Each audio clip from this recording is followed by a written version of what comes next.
నమస్తే SR7 news కి స్వాగతం. పశుసంవర్ధక శాఖ అధికారులు పశువులకు ముందస్తు వ్యాధి నివారణగా వేసే టీకాలు పాడి రైతులు సద్వినియోగం చేసుకోవాలి.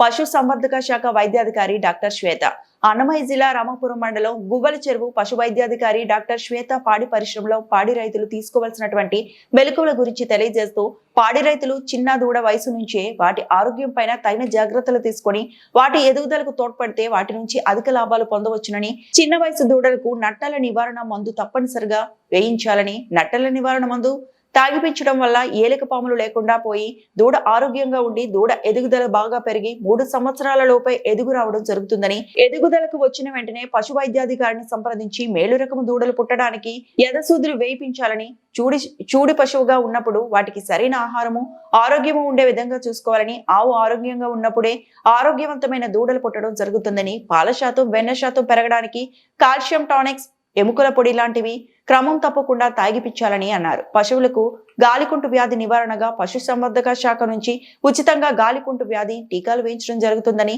ఈ టీకాలు ప్రతి 6 నెలలకు ఒకసారి వేయించాలని తెలిపారు. పాడి రైతులు పశు సంవర్ధక శాఖ సేవలను సక్రమంగా వినియోగించుకొని పాడి పరిశ్రమలో అధిక లాభాలను పొందాలని తెలిపారు. ఆర్వి కృష్ణారెడ్డి, అన్నమయ్య జిల్లా ఇన్ఛార్జ్. నమస్తే, SR7 టీవీకి స్వాగతం. నా పేరు ఆర్వి కృష్ణారెడ్డి, అన్నమయ్య వైఎస్ఆర్ జిల్లాల ఇన్ఛార్జ్. మరి ఈరోజు ఎక్కువగా రాయలసీమ జిల్లాల్లో పాడి పరిశ్రమ మీద ఆధారపడి జీవనం సాగించేటువంటి వాళ్ళు ఎక్కువగా ఉన్నారు, పాడి రైతులు. ఈ పాడి రైతులు పశువుల హెల్తీ పరంగా తీసుకోవాల్సినటువంటి జాగ్రత్తలు ఏంటి, ఫీడింగ్ విషయంలో కానీ, అలాగే ఇంటి పరిసరాలు కానీ ఎలాంటి జాగ్రత్తలు పాటించాలి, అలాగే మన పశుసంవర్ధక శాఖ నుంచి ఇచ్చేటువంటి సర్వీసెస్ ఏంటి, ఏ ఏ కార్యక్రమాలు ఏ సీజన్లో చేపడుతున్నారు, ఎక్కువగా పశువులు ఏ వ్యాధులపైన ఏ వ్యాధుల బారిన పడడం జరుగుతూ ఉంది, ఏంటి నివారణగా కూడా ఒక సమాచారాన్ని మనము అన్నమయ్య జిల్లా రామాపురం మండలం గువ్వల చెరువు సబ్ సెంటర్ డాక్టర్ గారితో ఒక సమాచారాన్ని తీసుకున్నాం. నమస్తే మేడం. ఎక్కువగా రైతులు ఇక్కడ మన అన్నమయ్య జిల్లాలో పాడి పరిశ్రమ రైతులు ఎక్కువగా ఉన్నారు. ఈ పాడి పరిశ్రమ రైతులు మంచి లబ్ధి పొందాలంటే వ్యాధుల బారిన పడకుండా పశువులు కానీ, అలాగే మంచి పాల శాతం పెరగడం కోసం వాటి యొక్క ఆరోగ్యం పట్ల రైతులు తీసుకోవాల్సినటువంటి జాగ్రత్తల పైన మీరు ఒక సమాచారాన్ని ఇవ్వండి మేడం. అందరికీ నమస్కారం అండి. పశు వైద్య అధికారి డాక్టర్ శ్వేత. మీరు ముఖ్యంగా పశువుల్లో తీసుకోవాల్సిన జాగ్రత్తలు, పశువులు ఆరోగ్యం బాగుండాలి అంటే ఫస్ట్ దాన్ని చూసుకోవాల్సింది దూడ వయసు నుంచి మనం జాగ్రత్తలు తీసుకోవాలి. ముఖ్యంగా దూడలు నట్టల నివారణ, ఏలికపాముల మందు అని నట్టల నివారణ మందు తాపించడం వల్ల దూడలు ఆరోగ్యంగా ఉంటే, దూడ బాగున్నప్పుడే అది ఎదిగి మన పశువుగా మారినప్పుడు ఎటువంటి సమస్యలు లేకుండా ఆరోగ్యంగా ఉంటాయి. సరైన సమయంలో నట్టల నివారణ మందు తాపించడం వల్ల ఆరోగ్యంగా ఎదిగి మనకు 2.5 నుంచి 3 సంవత్సరాల్లో ఎదకొచ్చే అవకాశం ఉంటుంది. ఎదకొచ్చిన ఫస్ట్ ఎద లక్షణాలు చూసిన వెంటనే మనం దగ్గరలో ఉన్న పశు వైద్యాధికారిని సంప్రదించి ఎదసూది మేలు రకం దూడలు పుట్టడానికి అందుబాటులో ఉన్న ఎదసూదులను వేయించుకోవాలి. ఎదసూదులు వేయించుకొని మనం చూడి పశువుల్ని ఆరోగ్యంగా ఉండేలా చూసుకున్నప్పుడే మనకు పాల ఉత్పత్తి కానీ, పుట్టిన దూడ ఆరోగ్యంగా ఉండడం కానీ జరుగుతుంది. పాల ఉత్పత్తి ఎక్కువ పెరగాలి అంటే చూడి పశువులు 6 నెలల చూలు ఉన్నప్పటి నుంచి మేలైన పశుగ్రాసాలు, దానా ఇలాంటివన్నీ కరెక్ట్గా ఇవ్వాలి. దూడలు ఈనిన తర్వాత పాల ఉత్పత్తి పెరగాలి, పాలలో వెన్న శాతం పెరగాలి అంటే కాల్షియం టానిక్స్, ఎముకల పొడి ఇలాంటివి రెగ్యులర్గా తాపిస్తూ ఉండాలి. మేడం, ఇప్పుడు ఎక్కువగా ఇప్పుడు ఉండేటువంటి సీజన్లో ఎక్కువగా ఇప్పుడు గాలికుంటు వ్యాధి అనేది ఎక్కువగా సోకుతుంది. అది దేని వల్ల సోకుతుంది అంటారు? గాలికుంటు వ్యాధి అనేది ఒక వైరస్ వల్ల సంక్రమించే వ్యాధి. గాలికుంటు వ్యాధి సంక్రమించకుండా ఉండాలంటే గాలికుంటు వ్యాధి టీకాలు ప్రతి 6 నెలలకు ఒకసారి ప్రభుత్వం వారు ఫ్రీగా ఉచితంగా సప్లై చేస్తున్నారు. అవి ప్రతి ఇంటి వద్దకు వచ్చి మా సిబ్బంది వ్యాక్సినేషన్ చేస్తున్నారు. ఇంటికి వచ్చినప్పుడు ఖచ్చితంగా వ్యాక్సిన్ వేసుకోవాలి. వేసుకుంటేనే దాని రిజల్ట్ మనకు తెలుస్తుంది. గాలికుంటు వ్యాధి ఒక్కసారి ఒక పశువు గాలికుంటు వ్యాధి బారిన పడిన పశువు జీవితాంతం అనారోగ్యంగానే ఉంటుంది. పాల ఉత్పత్తి తగ్గిపోవడము అనారోగ్యంగానే ఉంటుంది. ఎంత మనం బాగా మెయింటైన్ చేసినా కూడా అది అనారోగ్యంగానే ఉంటుంది. కాబట్టి అది రాకుండా ఉండడం కోసము మనం ఇంటికి వచ్చినప్పుడు వేసే టీకాలు కంపల్సరీ వేసుకోవాలి. మీరు అనుకున్నట్టు జ్వరాలు వస్తాయి, పాలు తగ్గుతాయి అనేది అపోహ మాత్రమే. ఏ వ్యాక్సిన్ వేసినా కూడా మనకు జ్వరం రావడము, ఒక 2-3 రోజుల్లో 4 రోజుల్లో పాలు తగ్గడం అనేది కామన్. కాబట్టి అవి వస్తాయి అందుకని మేము వేసుకోమని కాకుండా ఖచ్చితంగా మా సిబ్బంది ఇంటికి వచ్చినప్పుడు మీరు టీకాలు ఖచ్చితంగా వేసుకోవాలి. మేడం, ఇప్పుడు ప్రతి సంవత్సరం మీరు ఇచ్చేటువంటి టీకాలు ఏ సీజన్లో ఏ టీకాలు వేయడం జరుగుతుంది? గేదెలు పశువులలో గేదెల్లో గొంతువాపు అనేది ముఖ్యంగా మనం గమనిస్తూ ఉంటాము. గొంతువాపు వ్యాధి టీకాలు జూన్ జూలై మాసంలో మేము వేస్తూ ఉన్నాము. మా సెప్టెంబర్ అక్టోబర్ నెలల్లో గాలికుంటు వ్యాధి టీకాలు, మళ్ళీ 6 నెలలకు ఒకసారి మార్చ్ ఏప్రిల్ మాసంలో గాలికుంటు వ్యాధి టీకాలు వేస్తాము. 6 నెలలకు ఒకసారి వేస్తూ ఉంటారు. బూస్టర్ కూడా వేయాలి. పశువులు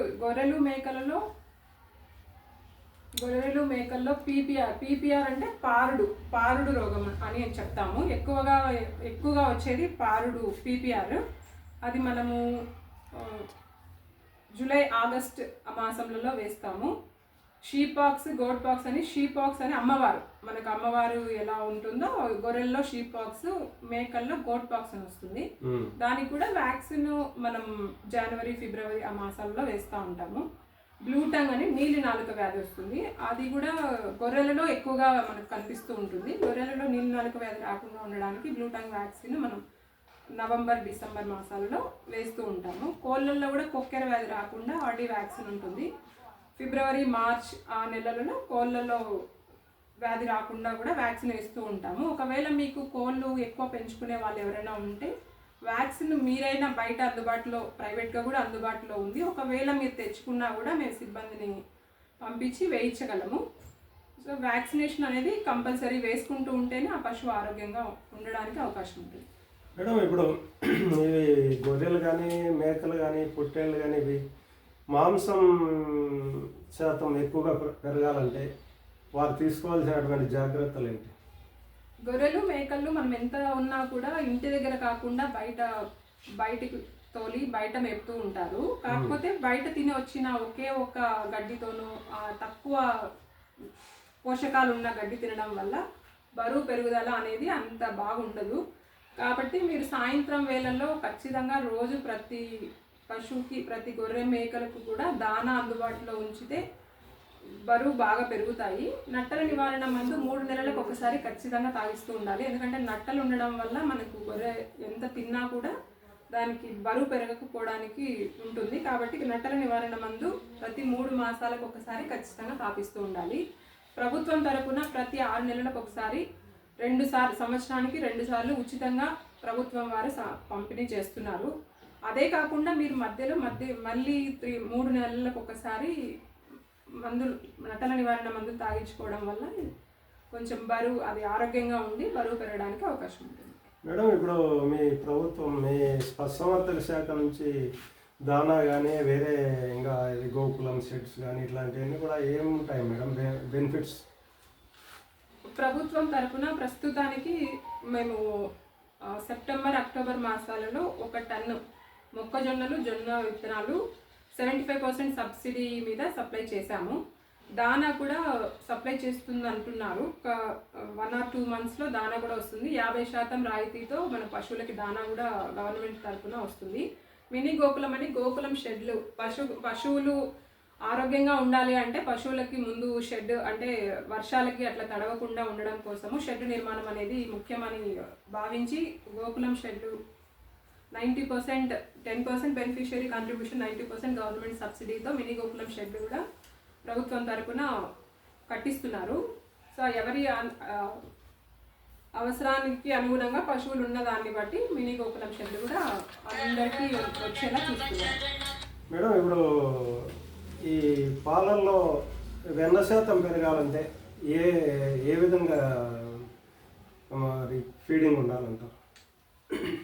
మనం పశువుల్ని ఓన్లీ పశుగ్రాసాలంటే పచ్చి గ్రాసాలతో మాత్రమే పెంచడమో లేకపోతే వెండు గ్రాసాలు మాత్రమే పెట్టడమో ఏదో ఒకటి చేయడం వల్ల పశువుల్లో పాలల్లో వెన్న శాతం పెరగదు. అన్నీ కూడా సమపాలలో అందాలి.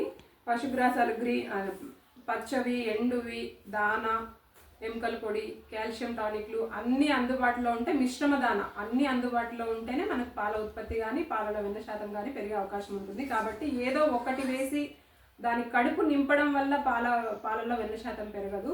అన్ని ఇంగ్రీడియంట్స్ ఉండాలి. దానికోసము మిశ్రమ ద్రావణగా ఎముకల పొడి, కాల్షియం టానిక్లను కూడా రెగ్యులర్గా వాడుతూ ఉంటే మన పాలల్లో వెన్న శాతం పెరిగే అవకాశం ఎక్కువగా ఉంటుంది.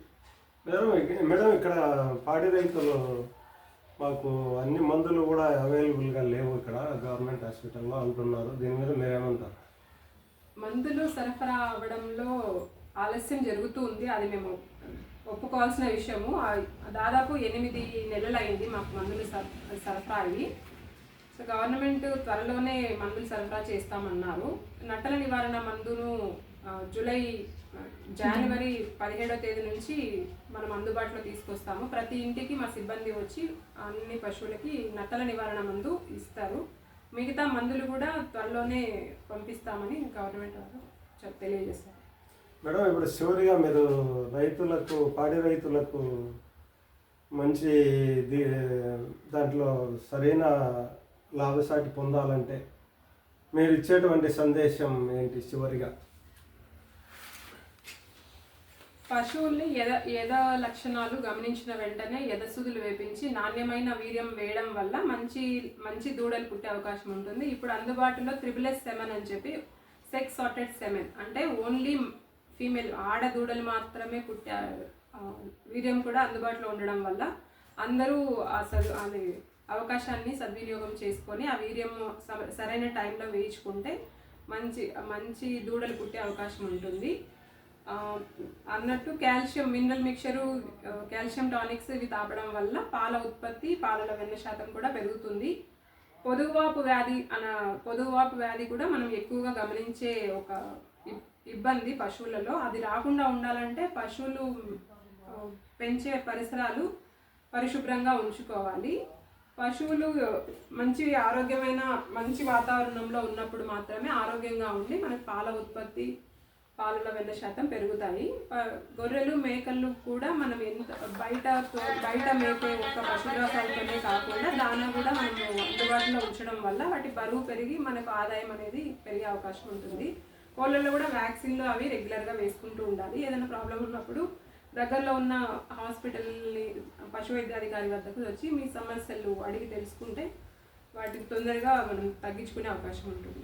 మేడం, ఇప్పుడు అనుకోకుండా ప్రమాదానికి గురి ఆవులు చనిపోవడము, వ్యాధులకు గురి చనిపోవడం జరుగుతూ ఉంటుంది.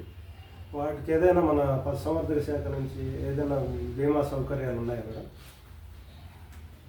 ప్రస్తుతము బీమా సౌకర్యం అందుబాటులో లేదు. బట్ ప్రతి సంవత్సరము గవర్నమెంట్ బీమాకు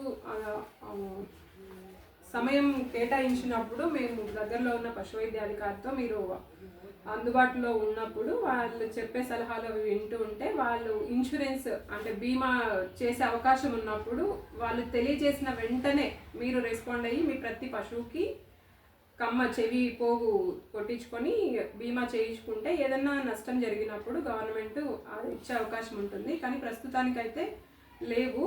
మన పశువులకు బీమా అయితే 15,000కి 30,000కి నాటు పశువులకి అవకాశం ఉంది. 30,000కి బీమా చేయించగలరు. గొర్రెలు, మేకల్లో కూడా ఒక్కొక్క పశువుకి 6,000 చొప్పున బీమా సౌకర్యం కలదు. సో అందుబాటులో ఉన్నప్పుడు మీరు